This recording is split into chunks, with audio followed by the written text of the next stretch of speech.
오늘은 부부의 주일이기도 합니다. 부부의 주일, 또 하나님께서 아름다운 가정을 세워주셔서 또 가정의 행복함을 주는 축복의 작은 공동체로 부부를 이렇게 짝으로 만들어 주신 것입니다. 오늘 부부의 주일을 맞이해서 가정이 행복하고 부부들이 더 아름다운 사랑의 돈독한 그런 축복의 가정들이 될 수 있기를 간절히 소망합니다. 저는 그동안 이렇게 4월 중순부터 시작해서 여러 가지 교회 절기에 맞춰서 이렇게 설교하다 보니까 계속해서 강해했던 그런 다윗 강해를 이렇게 잠깐 멈추면서 한 달 반여 동안 하지 못했던 것 같습니다. 오늘 다윗 인물 강해 33번째로 여러분들에게 말씀을 드립니다. 그동안 우리가 살펴보았던 다윗의 삶을 보면은요, 그의 삶은 그야말로 험난한 환난과 우환이 계속해서 다윗에게 닥쳐왔던 인생이었습니다. 어떻게 이런 삶을 그가 살 수 있었을까 할 정도로 다윗의 삶을 보면은요, 파란만장한 그런 인생의 삶이 바로 다윗의 삶이었다는 거예요. 어쩌면 이렇게 험난한 삶을 살 수 있을까 할 만큼 그런 인생의 모든 삶을 우리에게 보여주고 있는 것이 다윗의 삶이라는 거예요. 어찌됐든 간에 하나님께서 다윗을 세우셔서 역사의 무대에 세우심과 더불어서 그는 어떤 의미로 사울 왕의 뒤를 이어서 곧바로 차기 왕으로서 이미 선택된 그런 삶이었는데, 선택된 그 삶과 더불어서 계속해서 환난이 그에게 닥치기 시작합니다. 무려 10년이나 넘는 이상 쫓겨다니는 그런 모함당하면서 죽음의 위기 가운데 놓여있던 것이 바로 다윗의 삶이었습니다. 어느 날 그가 왕이 되었지만 왕이 되어서 자기 부하의 아내였던 밧세바를 범하는 그런 엄청난 사건이 다윗의 삶 가운데 있었습니다. 그에 따른 그런 모든 대가는요, 엄청난 대가가 지불한 다윗의 삶이었습니다. 어느 날 자기의 큰 아들이었던 암논이 이복 여동생을 강간하면서 엄청난 그런 그 사건이 그 가정 가운데 벌어지게 되고, 그것을 이제 안갚음을 하기 위해서 형제들끼리 난이 벌어지면서 자기 이복 누이를 범했던 암논 큰 아들을 죽이는 형제들끼리 살인하는 그런 살인의 그 일들이 그 가정 가운데 벌어지기도 합니다. 말년에는 자식에게 배반을 당해서 자식을 피해서 도망다니는 그런 일들도 있었습니다. 자식을 상대해서 전쟁을 치러야 되는 그런 일들도 있었고, 불가피하게 전쟁에서 자식을 잃는 그런, 잃어버리는 그런 아픔도 다윗에게 있었습니다. 정말로 험악한 인생을 당했던 그 삶을 살았던 사람이 바로 다윗이라는 것입니다. 만약에 우리 같으면은 이런 일들 가운데서 굵직한 일 하나만 당했다고 한다고 할지라도 우리의 삶이 거의 무너질 것 같은 그런 엄청난 많은 고난과 실패와 실수 속에서도 많은 그런 일을 겪으면서도 꿋꿋하게 다윗은 일어서는 모습을 볼 수가 있습니다. 근데 누구도 다윗의 삶을 바라보면서 그는 실패자다, 그의 인생은 실패였다라고 그렇게 말하는 사람이 아무도 없습니다. 모든 사람들이 생각하면서 이동성으로 하는 말이 다윗은 성공적인 사람이었다. 아니, 어떻게 이렇게 제가 말씀을 드린 것처럼 이런 인생을 살았던 그런 다윗을 향해서 그가 성공자다라고 그렇게 말할 수 있겠느냐는 거예요. 그 많은 그런 일을 겪었음에도 불구하고 그의 인생은 성공적인 인생을 살았던 사람이라는 거예요. 이스라엘의 왕이라고 하는 그런 명예를 얻었기 때문일까요? 그가 높은 위치에 올라갔기 때문에 그럴까요? 그가 전쟁터에 나가서 전쟁을 이기고 수많은 업적을 쌓았기 때문에 그렇다라고 그렇게 말할 수 있을까요? 아닙니다. 사실 이 밧세바의 습관들은 그 간음과 그것을 덮기 위한 살인죄는 그 자신의 모든 명예를 한순간에 다 박살내고도 남을 만큼 그렇게 엄청난 처참한 그런 인생을 살았던 사람이 바로 다윗이었다는 것입니다. 더군다나 아들의 반역을 경험하고 그 아들을 상대로 싸워서 그 아들을 죽일 수밖에 없는 상황에 가서 겨우 지켰던 이스라엘의 왕의 자리가 그게 뭐 그렇게 자기의 삶 가운데 중요하다라고 그렇게 말할 수 있겠느냐는 거예요. 결코 이런 것 가지고는 그의 삶의 성공이다라고 그렇게 말할 수 있는 이유를 찾을 수가 없다는 것입니다. 다만 우리가 그의 삶을 그래도 성공이라고 그렇게 말할 수 있는 것은 아마도 다음 두 가지 이유 때문이 아니겠는가, 저는 제 나름대로 그렇게 생각해 보았습니다. 첫째는요, 그래도 그의 삶을 하나님께서 인정하셨다는 거예요. 성도 여러분, 저와 여러분이 우리 모두가 다 하나님께 인정받는 우리 모두가 되시기를 주의 이름으로 축원합니다. 하나님이 인정하는 삶, 다윗의 삶은 하나님이 인정하는 삶이었다는 것입니다.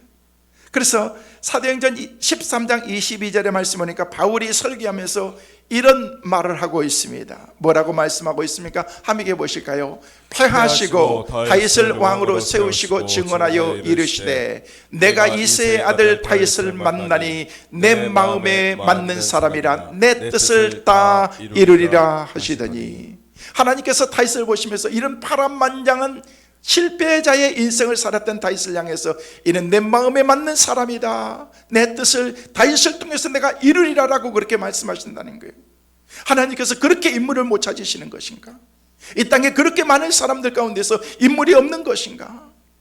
하나님께서는 그런 다윗을 향해서 내 마음에 맞는 사람이다, 내 뜻을 이 다윗을 통해서 이루게 될 것이다 라고 그렇게 말씀하신다는 것입니다. 여러분, 인간 중에서 이런 말을 들을 사람이 누가 있겠습니까? 사실 다윗에게 말씀을 드린 것처럼 이 밧세바와의 사건은요, 사실 엄청난 일들이거든요.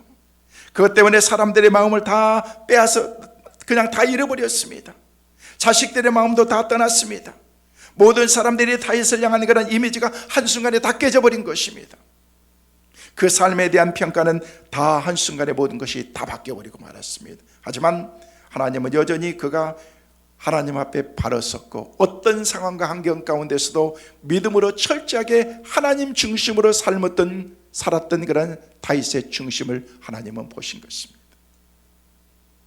그래서 밧세바가 두 번째 낳은 아들의 이름을 여디디아라라고 그렇게 그의 이름을 정했습니다. 여호와께서 사랑하신다. 그의 아들을 이름을 솔로몬이다 라고 그렇게 지었습니다. 평하다. 그동안은요, 혼란스러웠던, 말할 수 없이 힘들고 어려웠던 그런 삶이었지만은요, 그의 아들의 이름을 평강이다, 샬롬이다 라고 그렇게 지었다는 것입니다. 하나님께서 그의 삶을 인정하시면 그의 삶에 있어서 항상 한결같았기 때문에 그의 삶은 성공적인 그런 삶이었고 복 있는 삶이었다는 것입니다. 우리 삶은요, 한결같아야 돼요. 하나님 앞에서 믿음으로 살 때도 우리의 믿음이 한결같아야 됩니다. 할렐루야. 그의 삶을 보면 모든 것이 좋다고 할 만큼 그렇게 평탄한 삶을 사는 것은 아니었다는 것입니다. 삶이 정말 고통스럽고 생존이 불가능할 만큼 정말 어려운 순간들도 많이 있었습니다. 그런데도 그는 하나님을 향한 그런 마음과 그 열정만큼은 전혀 식지 않았던 것입니다. 한마디로 말하면 하나님께서 인정할 만한 그런 믿음의 사람이 다윗이었다는 거예요. 하나님께서 인정하는 삶에 있어서 그 삶이 성공적인지 아닌지를 결정하는 첫 번째 중요한 것이 뭔 줄 아십니까? 바로 이것입니다. 그 삶을 하나님께서 인정하시느냐, 인정받느냐, 아니냐 하는 것에 달려 있습니다. 아무리 많은 그런 것들을 우리가 가지고 많은 명예를 얻고 돈을 벌고 아무리 뭘 얻었다고 할지라도 자기는 다 알고 있는 것입니다. 다른 사람들이 아무리 나를 인정한다고 할지라도 내 자신은 내가 더 잘 알고 있는 것입니다. 그렇게 많은 것을 벌고 많은 명예를 얻고 그렇게 살아온 사람이 하나님 앞에서 하나님이 인정하는 것인지 아닌지는 본인이 더 잘 알고 있다는 것입니다. 아무리 많은 것을 얻었다고 할지라도 아무리 모든 것을 움켜쥐었다고 할지라도 이렇게 벌고 얻은 명예가 이렇게 살아온 삶이 하나님 앞에서 하나님이 인정하는 것인지 아닌지는요, 내 스스로가 잘 안다는 것입니다. 아무리 조건이 좋아도 하나님이 인정하신다는 그 부분을 우리가 제하고서 하나님이 인정하시는 삶이 아니라고 하면 그 삶은 아무리 많은 것을 얻었다고 할지라도 성공적인 삶이라고 할지라도 그것은 의미는 없는 것입니다. 왜 그런 줄 아십니까?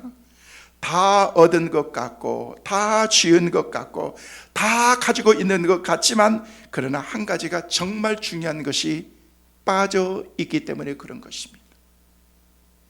하나님께서 인정하신다는 그것, 그러나 여러분, 어떤 험악하고 어려운 삶을 살아서도, 어떤 실패와 실수 속에서도 우리에게 기회가 주어지고 있다고 한다고 할지라도, 세상 사람들이 나를 바라볼 때 그 기억을 지우지 않고 언제나 내게 꼬리표가 내 삶 가운데서 계속해서 달고 다닌다고 할지라도, 그것을 나를 비방한다고 할지라도, 그리고 나를 조롱한다고 할지라도, 그렇게 평가한다고 할지라도 하나님께서 인정하신다면 그 모든 것에도 불구하고 그의 삶은 의로운 삶, 의로운 인생이다라고 그렇게 말할 수가 있는 거예요.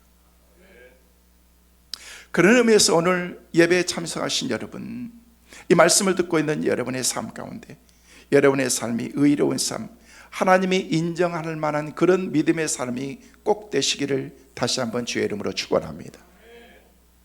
여러분, 성경 가운데 보면은요, 하나님의 말씀은 다 귀하죠. 근데 시편 말씀을 보면은요, 시편의 말씀은 참 독특합니다. 보통 모든 성경은요, 위에서 하늘에서 하나님께서 우리 가운데 주신 하나님의 말씀이죠. 그런데 시편만큼은요, 인간들이 하나님께 올려드리는 그런 그 우리의 신앙의 고백을 노래를 통해서 하나님께 올려드리는 것이 시편입니다. 그래서 시편은 일명 인생 이야기다라고 그렇게 말할 수도 있는 것입니다.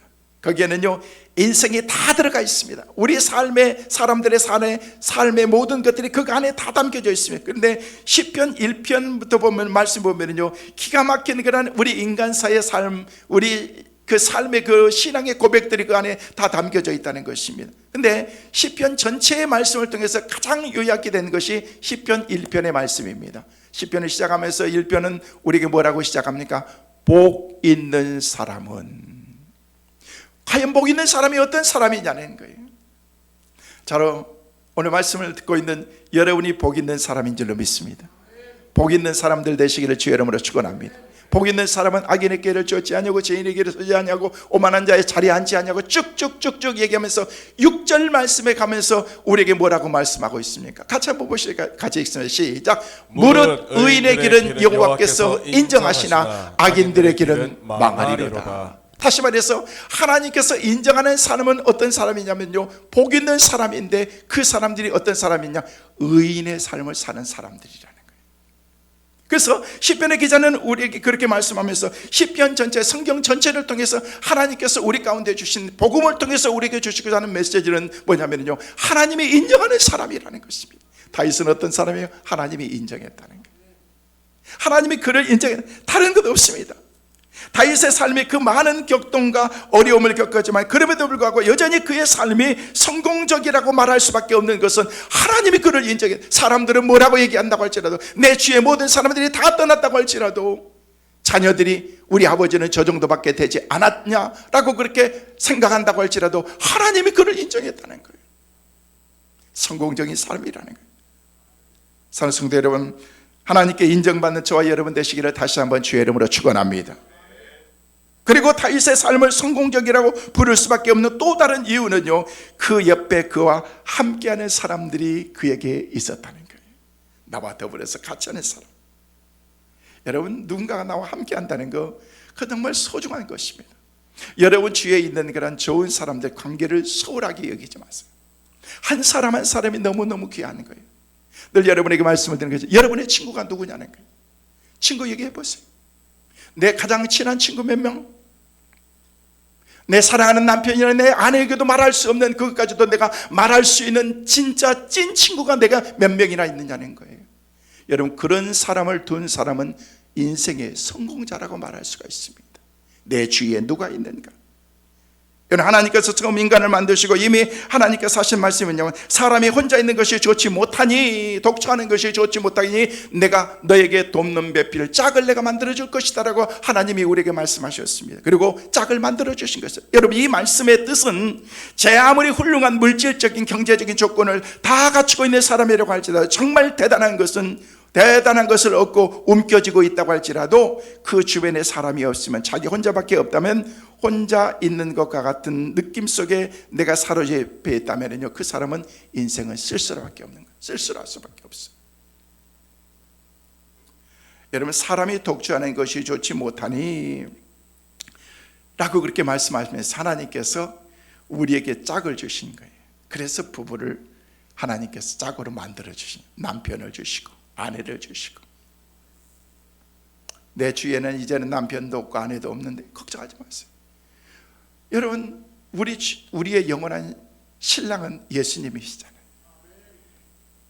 신랑 대신 예수님으로 늘 신부를 맞이하는 그런 마음의 준비를 가지고 우리가 그렇게 살아가는 거예요. 여러분, 같이 살맛대고 산다고 여러분 같이 있다고 같이 있는 거예요. 때로는 같이 있으면서도 남남처럼 살아가는 사람들이 얼마나 많습니까? 그냥 어차피 우리는 홀로 서야 되는 거예요. 영원한 나의 신부요 신랑이신 예수님만 바라보면서 우리가 살아야 되는 것입니다. 여러분, 그렇지 않으면 우리는 외로움 속에 살 수밖에 없습니다. 여러분, 사람이, 우리 인간들이 살아가며 있어서 혼자가 된다는 것, 그 외로운 거지요. 내 주위에 아무도 없다는 것, 그건 외로운 것입니다. 근데 더불어서 살아. 여러분, 인간이라는 게 뭔 줄 아십니까? 인간이라는 게, 한문은요, 한문이 성경의 글을 우리가 가르쳐준 대표적인 건 아니지만요, 우리 한문을 통해서 사람 인자 그리고 간 사이 간자를 써서 인간이다라고 말합니다. 사람이는요 혼자 설 수가 없습니다. 혼자 섰을 때, 혼자 있으면요 넘어질 수밖에 없기 때문에 누군가가 옆에서 비스듬하게 받쳐줘야 될 때 그게 진짜 사람이 되는 것입니다. 여러분, 그러면서 가는 사이 간자, 공간 간자를 쓰고 있는데, 인간은 사람과 사람 사이의 관계로 서로의 관계 속에서 사는 존재라는 것입니다. 그래서 여러분, 인간은요 사람과 사람이 함께 더불어서 살아가는 것을 인간이라고 얘기합니다. 그래서 좀 더 폭넓게 얘기하면요, 인간관계, 사람들과의 좋은 관계를 가지고 사는 것이 라이프, 삶이라는 것입니다. 근데 많은 사람들은요, 인간으로 태어나서도 인간답게 살지 못하는 사람들이 우리 주위에 많이 있다는 것입니다. 여러분, 하나님께 인정하느냐 인정하지 않느냐 그 자체이고, 또 두 번째는요, 그 옆에 누가 나와 더불어서 함께 있느냐가 우리 삶 가운데 중요하다는. 그렇다고 옆에 사람만 많이 있으면 무조건 성공한 사람인가? 여러분, 그렇지 않습니다. 여러분, 그런 얘기, 사람이면 사람이냐, 인간 나와야지 사람인 거지. 여러분, 인간다운, 사람다운 사람을 만나야 된다는 것입니다. 옆에 아무리 많은 사람이 있어도 그 사람들이 정말 나의 인생을 성공적인 삶으로 만들어 줄 수 있는 그런 사람인가?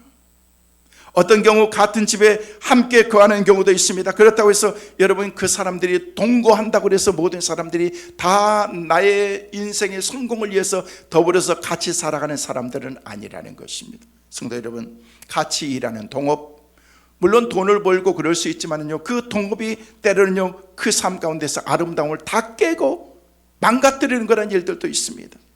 여러분, 우리가 함께하는 그런 가치 있는 동기, 동문, 동행, 동반 다 같은 좋은 의미겠지만요, 그 삶 가운데서 우리를 만족하게 해줄 수 있을 만한 그런 그 용어와 단어가 어디 있겠느냐는 거예요. 그렇다고 해서 사람이 성공적인 삶이 되는 것은 여러분 아니라는. 여러분, 사전에 이렇게 이런 것들이 나와 있지만은요, 사전에 구체적으로 우리에게 말하지 않고 있는 정말 중요한 단어가 뭔 줄 아십니까? 그것은 동역인 것입니다. 동역. 같이 더불어서 함께 만들어 나가는 것입니다. 정말 이 땅에 보내시는 우리 하나님의 어떤 목적과 뜻을 이루기 위해서 우리 주님께서 이 땅에 오셔서 십자가의 구속의 사건을 우리 가운데 만드시면서 이루가셨던 그런 모든 일들 가운데서 우리 주님이 가셨지만은요, 주님과 더불어서 동역하는 그런 주님의 제자들이 있었다는 거예요. 여러분, 하나님의 교회도 마찬가지입니다. 저 개인적으로 하나님의 교회를 제가 혼자 할 수가 없습니다. 나라의 대통령을 우리가 다음 주에 세웁니다만은요, 다음 주에 세우는 대통령을 뽑는다고 해서 누가 뽑는다고 할지라도 뽑힌다고 할지라도 그 사람이 나라 전체를 다 이끌어 갈 수가 없습니다. 동업인 것입니다. 동역인 것입니다. 함께 더불어서 같이 나라를 만들어 나가야 되는 것입니다. 독불장군 없습니다. 여러분, 함께 일을 만들어 나가는 동역자들, 다윗에게 있어서 정말 좋은 동역자들이 그 곁에 있었다는 것입니다. 그래서 그가 인생의 성공자로 삶을 살아갈 수가 있었던 것입니다. 여러분, 삶을 살아가면서 이루어야 될 아무런 이유와 목적이 없는 사람은 그것은 삶이라고 말할 수가 없는 것입니다. 그것은 뭔 줄 아시면 생존인 것입니다. 생존. 여러분, 생존이라는 말은요, 여러분 죄송합니다, 개에게도 생존이 있습니다. 그러나 여러분, 개는 삶이라고 말할 수가 없습니다. 오직 우리 인간들에게만 주셨던 그런 하나님의 은혜가 뭐냐면요, 우리 라이프, 삶을 하나님께서 우리에게 주신 것입니다. 우리는 생존하기 위해서 사는 건 아니라는 것입니다. 여러분, 그런데 보면요, 죄송합니다, 아무리 그 개를 개, 고양이가 됐든 애완견이 됐든 그런 것들을 가족처럼 생각하고 자식처럼 생각해도 죄송합니다, 개는 개요. 맞아요, 틀려요? 맞죠? 개는 개인 거예요. 아이고 내 자식, 아이고 내 새끼. 그래도 그건 새끼는 아니고 개새끼입니다. 어쩔 수 없는 거예요, 여러분은. 그것은 여러분 사는 거예요. 생존이래. 여러분, 그 삶을 가리켜서, 그걸 가리켜서 진짜 그 삶이 아름다웠다. 여러분, 너무 사랑하기 때문에 삶처럼 생각하는 거, 그거는 여러분 마음입니다. 개인적인 얘기해서 죄송합니다. 며칠 전에 우리 딸이 전화가 왔어요. 딸이 전화가 왔어. 아빠, 왜? 그래서 빅 뉴스가 있는데 코코가 죽을 것 같대요. 그래서 왜? 그래서 이제 나이도 너무 많고 이빨은 다 빠지고 하나만 남았는데 먹는 것도 시원찮고 심장병까지 걸려가지고 죽을 것 같대. 코코가 누구냐면요, 자기 집에 기르는 개새끼입니다. 자기 개가 아니고 시어머니 개. 자기 개는 크로이라는 개가 있는데 그거는 건강해. 그런데 그 전날 이상하더래요. 좀 이상해가지고 얼마나 버틸 수 있을까 하는데 아니나 다를까 우리 사이가 새벽에 3시에 일어나가지고 어떤가 가서 봤더니 죽어가고 있더래요. 죽어 있어. 큰일 나가지고 막 어머니를 깨가지고 막 해가지고 그냥 새벽 3시에 응급실로 그냥 막 밟아가지고 간 거예요.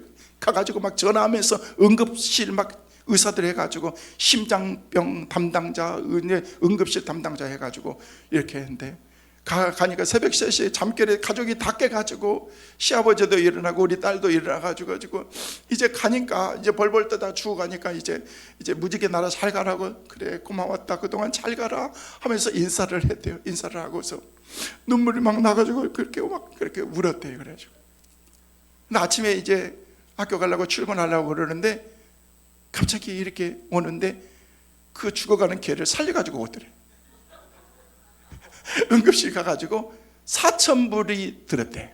한국 돈으로 500만 원 이상이 들은 거야. 어찌됐든 간에 응급실 가가지고 이렇게 해가지고 죽어가던 개를 살려가지고 온 거야. 이거 우리 사돈이 들으면 그럴지도 모르는데, 근데 왜 가게 냅두지? 왜 살려나는 거야 우리 딸? 왜냐면요, 우리 안사돈이 한국을 나와야 되는데 그 개새끼 때문에 나오지를 못하는 거예요. 데리고 나오면 되지. 근데 데리고 나오면 비행기에서 죽을 수도 있기 때문에 못 간다 그러면서, 그러면서 너무 소중하게 생각하면서 손주는 안 찾는데 그 강아지는 찾고 막 그러더라고요. 그래서 야, 그럴 수도 있구나. 아무리 개가 여러분 그냥 사랑스럽고 내 가족처럼 내 자식처럼 생각해도 그는 살아가는 생존에 불과한 거지 그는 삶은 아니라는 것입니다. 여러분, 개에게는 삶은 없습니다. 그냥 생존만 있을 뿐인 것입니다. 이런 생존하는 그런 사람들에게는요, 행복이라는 단어, 성공이라는 단어는요, 그 사람에게는 해당이 없는 것입니다. 동역하는 사람이 없이 홀로 그것을 이루기 위해서 몸부림쳐 이룬다고 할지라도 그것은 성공은 아니라는 것입니다. 실패에 불과한 것입니다. 허무만 남습니다. 결론, 아무리 내가 성공해서 많은 것을 내가 이루었다고 할지라도, 내가 가지고 있는 그 트로피를 높이 들었다고 할지라도 아무도 없는 그 트로피는요, 내 삶 가운데 의미가 없는 것입니다. 와, 내가 성공했다, 내가 금메달을 받았다라고 그렇게 말할지 모르겠지만요, 그 인생의 마지막은 쓸쓸함이고 허무와 공허밖에 남지 않는 것이 그렇다는 것입니다. 그러나 동역, 함께 더불어서 살아가는 그 삶 가운데는 남들이 알지 못하는 그런 놀라운 그런 하나님의 영광과 그 하나님의 끝이 아름다움이 그 가운데 있다는 것입니다. 그러면 오늘 말씀을 통해서 볼 수 있는 다윗의 이 동역의 삶을 통해서 하나님이 주신 축복 가운데 가장 소중한 것이 뭐냐는 게, 전 두 가지로 말씀을 드립니다. 첫째로, 동역에는 혼자서는 절대 맛볼 수 없는 감동과 감격이 그 가운데 있습니다. 말씀을 드리는 것처럼 나 혼자 성공해서 성공은요, 성공이지만은요, 금방 그 열의는 사라져버린 것입니다. 여러분, 지난주에 맨체스터 유나이티드에서, 맨유에서 활동하는 우리 손흥민 선수가 드디어 이제 토트넘인가? 토트넘에서 이렇게 해가지고 거기서 우승을 했지 않습니까? 저는 이 게임을 못 봤어요. 뉴스만 봤는데 그토록 원했습니다. 손흥민 선수가 우리나라 진짜 국익을 얼마나 세우는 선수입니까? 그러면서 자기가 은퇴하기 전에 우승컵을 한번 들었으면 좋겠다라고 그렇게 하면서 했는데, 결승에서 진짜 유럽 그냥 결승에서 우승을 했습니다. 그래서 그냥 막 그 선수들을 막 그냥 화면에 비치면서 우승 기뻐하는 그러는데 우리 손흥민 선수가 없었습니다. 아무리 찾아봐도 없는 거예요. 근데 어디 갔냐면요, 관중석을 향해 가가지고 그냥 우리 태극기 이렇게 어디가 있냐, 태극기 막 해가지고 하나 얻어가지고 태극기 하면서 대한민국 태극기를 막 날리면서 와가지고 나중에는요, 자기 아버지를 안고서 펑펑 우는 거예요. 그렇게 열심히 했는데도 우승컵을 한 번도 들지 못하면서, 내가 한 번 끝나기 전에 우승컵 그 반지를 내가 껴보고 싶은 것이 손흥민 선수의 마음이었던 것입니다. 주장으로서 대단한 거죠. 세계적인 선수들 앞에서 대표 주장으로서 나가서 거기서 우승을 했으니까 우승컵을 들면서 막 펑펑 우는 거예요. 여러분, 손흥민 선수 혼자 해서 이긴 건가요? 아니지 않습니까? 뭐예요? 같이 더불어서 함께 동역했다는 것입니다. 이 기쁨은 말할 수가 없는 것입니다. 보는 우리로 하여금 그냥 가슴이 찡하게 만드는 거라, 야, 성공했다. 여러분, 그 팀하고 우리하고 무슨 상관이 있습니까? 아무 상관도 없습니다. 단지 우리나라 선수가 거기서 뛰고 있다는 것, 그 자체밖에 없다는 것입니다. 그러면서 우리 마음속에 그런 마음이, 오늘 말씀은요, 다윗이 블레셋과 전쟁을 하는 그런 내용인데, 그런데 다윗이 옛날에는 한가닥했던 그런 사람인데 이제 나이가 늙어서 전쟁하다 보니까 힘이 없는 거예요. 힘이 붙인 것입니다. 그래서 블레셋의 이 장대한 군대 장수가 다윗을 죽이기 위해서 공격하는 순간, 수라의 아들 아비새라고 하는 그런 그 군사 장정이 나가가지고 다윗의 목숨을 건지면서 다윗이 구사일성으로 그 위기 가운데서 살게 된다는 것입니다. 그러면서 얘기합니다. 그 가운데서 동역자들이, 추종자들이 얘기를 하면서 뭐라고 얘기하냐면, 왕은 다시 우리와 함께 전장에 나가지 마십시오. 왕은 절대로 전쟁에 나오지 마십시오. 그러면서 이스라엘의 등불이 꺼지지 말게 하옵소서. 이 말은 무슨 뜻이냐면, 당신이 죽으면 우리는 끝입니다. 다윗의 주위에 있었던 그런 많은 병사들이, 많은 그런 주위에 함께하는 그런 동역자들이 얘기하면서, 당신은 죽으면 안 됩니다. 당신은 다쳐서는 안 됩니다. 얼마나 감동입니까? 여러분, 성경에 보면요, 이 말에 대해서 다윗이 아무런 답변도 하지 않고 있는데 왠 줄 아십니까?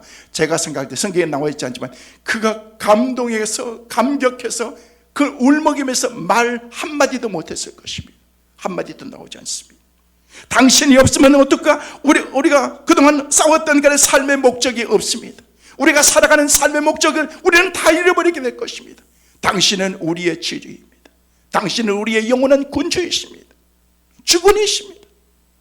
여러분, 그런 마음을 가졌을 때 다윗이 얼마나 감동했겠느냐는 거예요. 남편이 실패하고 돌아갔을 때 아내가 그 남편을 붙잡고서, 당신은 아무것도 하지 않아도 괜찮다고, 당신이 있기 때문에 우리 가정이 있는 거라고, 당신은 그냥 몸만 건강하면 된다라고 말할 때 그 남편이 얼마나 감동할 수 있겠느냐는 거예요. 평상시에 인간아 좀 잘하지. 여러분 이런 식으로 나오면은요 그 남편 2번 죽이는 거예요. 여러분 괜찮아 여보, 이제는 당신 쉬어도 우리 밥 안 굶고 안 죽어. 걱정하지 마. 그냥 쉬어. 그래도 부인들은 아멘을 아무도 못 하잖아요. 진짜 놀고 쉴까 봐.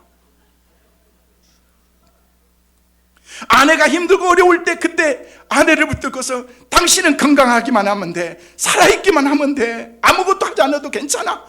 그냥 그런 얘기를 하는 남편을 둔 아내들은 얼마나 감동할 수 있겠느냐는 거예요. 그때 느끼는 게 뭔지 아십니까? 행복인 것입니다. 행복. 그때 느껴지는 것이 바로 감동이라는 것입니다. 여러분 동역에는 뭐가 있는 줄 아십니까? 감동이 있는 거예요. 감동이. 그러나 동역하지 않고 혼자 일하는 사람은 성공해도 힘들지만은요, 성공하고 나도 나머지는요 나중에는요 허무밖에, 허탈한 그런 마음밖에 없다는 것입니다. 그리고 부산물로 주어지는 것이 뭔지 아십니까? 교만인 것입니다. 그러면서 교만이 나오면 그 다음에 원망과 불평이 그 가운데 나오게 되어 있습니다.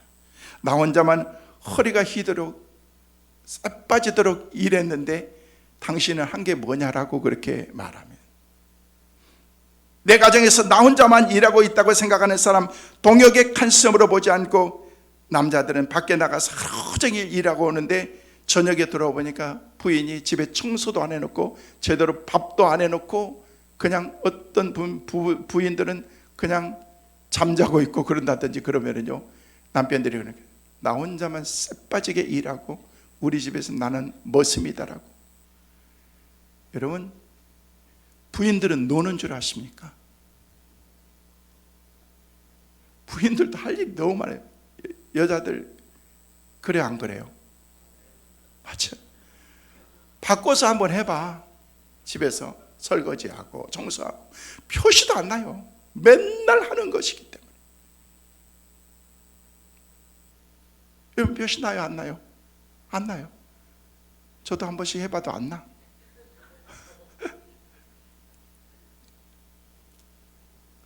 여러분 동역한다고 하면 뭔 말이냐면요, 함께 하는 거예요. 함께 더불어서 같이 하는 것입니다. 혼자 일하는 사람은 교만과 허탈과 원망과 불평밖에 없기 때문에 결국 고립되기 시작하면서 혼자 쓸쓸하게 살다가 혼자 죽게 될 것입니다. 실패한 인생인 것입니다. 죄송합니다. 너무 폐쇄적으로 살지 마세요. 우리는 우리 가정만 괜찮아, 우리만 행복하면 돼. 아니요, 지금은 행복하지 못할 나도는 외롭습니다.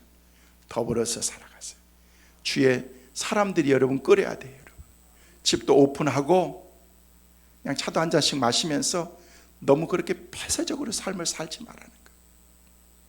감동하면, 서로가 감동이 나누게 되면요 성공적인 삶을 살 수가 있습니다. 일이라는 게 별거 아닙니다. 그러나 그 일을 이루기까지 함께 했던 그 감동이 있지 않습니까? 저는 어렸을 때부터 이렇게 교회 다니면서요, 성탄절이 되면은요 뭐 이렇게 연극을 하고 왕도 해보고 신화도 해보고 어떨 때는요 성탄절 연극에서 잘리기도 해보고 막 그런 것도 있었는데, 근데 그거보다도 기억에 남는 게 뭔지 아십니까? 그것을 준비하기 위해서 막 추운 눈보라를 애치면서 성탄절 준비하면서 다녔던 그 준비하는 그것, 이게 감동이라는 거예요. 서로에게 서로를 맞추면서 해봤던 그런 동역이라는, 이게 감동이라는 것입니다. 이게 아직도 그게 남았지, 내가 왕으로 뭐 했지, 뭐 대사는 뭐 했지, 그건 하나도 기억 없습니다. 성도 여러분, 더불어서 함께하는 감동의 삶이 여러분에게 꼭 있게 되시기를 주의 이름으로 축원합니다. 두 번째로, 하나님께서 우리에게 주신 사명은 동역을 통해서 이룰 수 있기 때문에 그런 것입니다. 이 사명을 이루기 위해서는 혼자 할 수 없다는 거예요. 동역이라는 것입니다. 더불어서 동역한다는 것입니다. 여러분 다윗의 삶의 목적은요, 그의 비전은요, 하나님의 나라라 이스라엘을 온전히 세우는 일이에요. 사울도 처음에 똑같은 그런 미션을 받았는데 그는 전사하고 말았습니다. 다윗이 처음에 이 역사에 등장할 때 골리앗과 싸우면서부터 그의 삶에 등장하지 않습니까? 그런데 이 골리앗이 누구냐는 거예요. 바로 블레셋 장군입니다. 바로 그 모습 속에서 그의 사명이 무엇인가, 블레셋을 극복하는 것이 그의 사명이라는 것을 하나님께서 다윗에게 주신 것입니다. 너는 이것을 극복해야 된다. 여러분, 인간으로서 그것을 극복한다는 것이 쉽지 않습니다. 왜? 모든 사람들이 골리앗과 싸우지 않습니다. 싸워봐야 지기 때문에, 내가 나가봐야 내 생명 날아가는 것이기 때문에 그렇게 나가지 않습니다. 그것이 네가 사명이다라고 그렇게 하나님이 교육해 주셔서, 여러분, 생각의 질문이 나오기를, 골리앗 하나 죽이는 것 가지고 어떻게 그것을 그렇게 말할 수 있겠냐라고 말할 수 있고 비약할 수 있을지 모르지만, 여러분, 그렇지 않다는 것을 여러분이 말씀을 통해서 우리가 분명하게 알 수가 있습니다. 그가 골리앗을 죽이러 나갈 때 하나님께서 네가 물맷돌을 준비해라. 물맷돌을 준비하는데 몇 개를 준비하라고 했어요? 5개를 준비하라고 그랬어요. 그러면 하나님께서 함께 하시면은요, 무슨 5개가 필요해? 하나면 끝나는 거잖아요. 믿음 없이, 야, 네가 하나 실패해가지고 했는데 오른쪽으로 날아갔으면은요, 전준 잘못했으니까 2번째를 가지고 착 해서 그것을 살짝 빗나가가지고 그랬으면요, 3번째 하고 그 여분으로 1-2개는 남겨놔야 됐으니까, 그래서 하나님께서 5개를 주셨습니까? 아닙니다. 하나님이 하신 거냐? 하나 끝냅니다. 하나가 아니라 하나님께서는요, 명령하시면 그 자체로 끝나는 거지만 다윗에게 사명을 주었다는 것이면, 무슨 사명? 블레셋을 물리치라고 하는 그런 사명을 하나님이 주셨다는 것입니다. 근데 왜 5개의 물맷돌을 가지고 가게 했느냐는 거예요. 성경에 그 답이 분명하게 나와 있습니다. 사무엘상 17장에 보면은요, 그 이야기가 나오는데, 그러면서 사무엘하 나중에 21장에 보면은요, 구체적으로 21장 22절 말씀에 보니까 이렇게 말씀하고 있습니다. 다윗의 삶의 초기에 등장했던 그 질문이 다윗의 삶을 마지막에 가서 그렇게 해당되게 되는데, 사무엘하 21장 22절에는 우리에게 이렇게 말씀하십니다. 함께 보십니다. 이 네 사람 가드의 거인들과 소생이 다윗의 손과 그의 부하들의 손에 다 넘어졌더라. 여기 말씀이니까 몇 사람이 나온 거예요? 4사람. 지금 뭐되어 있어요? 골리앗은 다윗이 죽인 거예요. 그리고 난 다음에 이 4사람 가디의 거인족들 소생이 있는데, 그 사람들은요, 손가락도 24개가 되고 막 엄청난 그런 거인들, 골리앗과 같은 그런 사람이 아직도 몇 명이나 있어요? 4명이나 있다는 것입니다. 그래서 하나님께서는요, 골리앗을 물리치러 나갈 때 물맷돌 5개를 준비하게 만드신 거예요. 그냥 하나님께서 말씀하신 게 아니라, 여러분, 이 가디의 장대한 자기 소생들은 블레셋 사람을 이끌고 가는 전쟁의 지도자들이었고, 그 중에 하나가 바로 골리앗이었는데 5명 가운데 한 사람이 바로 골리앗이라는 것입니다. 하나님은 처음 골리앗 하나 죽이러 나갈 때 그 5명을 다 네 손에 붙이겠다고 하는 뜻에서 물맷돌 5개를 쥐게 한 것입니다. 우연이 아니라는 것, 하나님의 약속인 것입니다. 하나님이 주신 사명인 것입니다. 하나님은 쫀쫀하게 우리에게 사명을 주시지 않습니다. 삶 전체를 걸고 해야 될 중요한 하나님의 귀한 사명, 미션을 하나님께서 주셨는데, 그때부터 블레셋 전체의 굴욕을 상징하는 어떤 전쟁의 능력을 상징하는 5명을 하나님께서 물리치게 만들었는데, 그 대표를 누가 죽였어요? 다윗이 죽인 거예요. 그 4명도 죽여야 되는데 하나님께서는요, 그 부하들, 신복들의 손에 의해서 4명은 다 죽이게 된 것입니다. 이게 뭐예요? 동력이라는 것입니다. 혼자 한 게 아닙니다. 그 우두머리 골리앗을 죽였지만은요, 그 밑에 있었던 그런 그 골리앗과 같은 대등한 그런 사람들 4명을요, 그 신복들이 다 죽였다. 여러분, 여기서 나오는 것이 뭔 줄 아십니까? 동력이라는 것입니다. 동력. 하나님의 일은 혼자 이룰 수 없다는 것입니다. 사도 바울이 아무리 혼자 막 날뛰면서 대단한 일을 한 것 같지만, 사도 바울이 혼자 일했습니까? 아니었습니다. 사도 바울이 빌립보서 4장 3절 말씀에 보면 우리에게 그렇게 말씀하고 있습니다. 같이 보십니다. 또 참으로 나의 멍에를 같이 한 내게 구하노니, 복음에 나와 함께 힘쓰던 저 여인들을 돕고, 또 클레멘트와 그 외에 나의 동역자들을 도우라. 그 이름들이 생명책에 있느니라. 여러분, 다윗을 도와서 함께 했던 그런 사람들이 생명책에 기록되어 있는 그런 동역자들이 그 가운데 있다는, 그 사람들이 누구였어요? 디모데였고, 에바브로디데였고, 누가였고, 빌레몬이었고, 보리스길라와 아굴라 같은 그런 동역자들이 그에게 있었다는 거예요. 바울이 그냥 바울이 된 것 아닙니다. 함께 동역하는, 여러분, 교회 일은 혼자 하는 게 아닙니다. 더불어서 같이 함께 더불어서, 여러분, 훌륭한 리더는 어떤 사람? 열심히 앞에 나가서 저 혼자 일하는 사람 리더 아닙니다. 일할 수 있도록 일을 만들어 나가고 일할 수 있는 사람들을 모으고, 이 사람들이 리더십을 발휘하는 사람들이라는 것입니다. 성도 여러분, 혼자 일하는 거, 목회 저 혼자 하지 않습니다. 저 혼자 할 수 없습니다.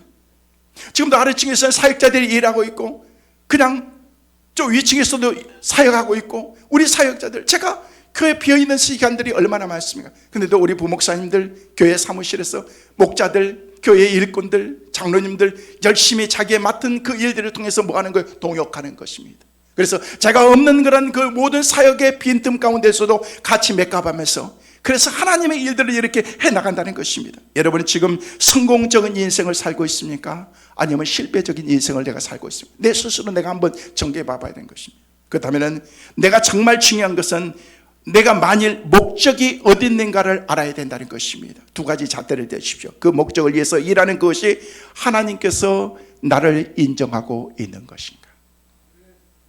나 혼자 일하고 있는가? 내 주위에서 동역하는 동역자들이 있는가? 그것만 생각해 보면요, 여러분이 인생을 어떤 인생을 살고 있는가를, 어떤 삶을 살고 있는가를 여러분이 짐작할 수가 있습니다. 나의 이 수고가, 나의 이 헌신이, 나의 이 사랑하는 것이, 나의 이 참는 것이, 이 신앙생활이, 이 가정생활이 하나님께서 인정받을 만한 그런 삶인가 생각해 보라는 거예요. 그리고 또 하나 잣대가 있습니다. 그러다가 여러분 주위에 참 동역자가 있지 않으면요, 내 인생은 성공적인 삶이 될 수가 없습니다. 가정의 달을 맞이해서 여러분 주위에 참 좋은 주의 동역자들, 함께 할 수 있는 그런 믿음의 사람들이 우리 가운데 있어야 되겠다. 가장 좋은 동역자는 누구입니까? 여러분의 남편이고 여러분의 아내입니다. 말씀을 드린 것처럼 오늘은 부부의 주일입니다. 우리나라에서 2007년도에 법정 기념일로 우리가 나라에서 부부의 날로 만들었습니다. 그날을 5월 21일로 만들었습니다. 왜 5월 21일로 만들었는가? 5월은 가정의 달이었는데 21일이라는 것은, 이라는 것은요, 둘이 하나가 되어서 1일 하나가 되었다라는 뜻으로서 5월 21일을 가정의 달로 우리가 만들어서 이제 교회에서는 5월 마지막 주일을 부부의 이렇게 주일 그렇게 지키고 있습니다. 가정상담가였던 딘 마틴이라고 한 사람이 썼던 좋은 결혼은 갑자기 이루어지지 않는다라는 그런 책에 나와 있는 내용입니다. 그 책의 내용에 보면요, 이런 질문을 합니다. 당신은 좋은 남편을 만났다고 생각하십니까? 라고 그렇게 물었어요, 사는 부부에게. 그런데 갓 결혼한 그런 신혼부부들에게, 1년 미만 된 부부에게 당신 남편 마음에 드느냐, 당신 아내 마음에 드느냐라고 할 때 100명 가운데서 98명이 오 마이 파트너, 내 짝이다라고 그렇게 얘기를 했습니다. 2년이 지나고 난 다음에 똑같은 질문이, 당신은 좋은 남편, 좋은 아내라고 생각하느냐라고 얘기했는데 갑자기 98%에서 56% 뚝 떨어졌어요. 절반으로 뚝 떨어졌어. 내 짝이 아닌 것 같아, 잘못 만난 것 같아. 절반 정도가, 56%가 아니다라고 얘기를 했습니다. 그리고 난 다음에 10년 뒤에 권태기가 있는 그런 그때에 다시 당신은 그래도 당신 남편이 네 짝, 네 아내가 최고의 아내 남편이라고 생각하느냐라고 했는데 단 6%만, 100명 가운데서 6명만 그래도 나는 내 짝이고 너무 좋은 남편이고 아내다라고 생각하고 단 6%만 그렇게 얘기했다는 거예요. 10년이 제일 위기입니다. 10년 잘 넘기시길 바랍니다. 그리고 난 다음에 20년 뒤에 똑같은 질문, 당신은 좋은 남편, 좋은 아내를 당신이 만났다라고 생각하느냐라고 그렇게 물었는데 20년 뒤에 물었을 때 다시 신혼 때와 거의 비슷하게 95%의 모든 부부들이 내 남편이 최고인 것 같다, 내 아내가 최고인 것 같다, 그래도 내 가장 좋은 짝이다라고 그렇게 얘기했다는 것입니다. 20년을 살지 않고서는요, 사내 못 사내, 이러니 저러니 말도 꺼지 말. 그런 말 꺼낸 사람들은 죄송한데 입을 찢어버려야 됩니다. 살아보고 20년 살아보고 다른 사람이 멋있어 보이죠? 옆집 아줌마가 제일 멋있어 보이죠? 살아봐요. 살지 마세요. 그 여자가 그 여자고 그놈이 그놈이고 다 비슷한 거예요. 그래도 20년 동안 잘 길들여 가지고 이렇게 잘 이렇게 키워오신 여러분의 남편, 여러분의 아내가 최고인 거예요. 최고인 거예요. 여러분이 서로 의지하면서 행복하게 살면 그게 행복이고 축복인 줄로 믿습니다. 여러분의 아내, 여러분의 남편은 동역자입니다. 동역자. 다윗에게 있어서 좋은 동역자가 있었던 것처럼 우리의 동반자, 영원한 나의 동반자, 우리 주님이 우리와 함께 계십니다. 주님이 여러분과 함께 하시면 우리는 외롭지 않습니다. 우승의 트로피를 들어도 주님이 우리 가운데 박수를 쳐주시는 그런 그 하나님의 은혜가 우리 가운데 있기 때문에 그렇습니다. 성도 여러분, 동역자가 있고 하나님께서 우리를 인정하는 삶, 우리 주위에 행복한 가정이 있고 나와 더불어 살아가는 것은 가족들이 있다는 것이 이게 복인 것입니다. 주님 안에서 행복한 아름다운 동역을 위해서, 하나님의 나라를 위해서 우리의 삶이 주님 주신 은혜 가운데서 늘 기쁘고 행복하게 삶을 살아가는 축복의 은혜가 우리 모두에게 꼭 있게 되시기를 주의 이름으로 축원합니다.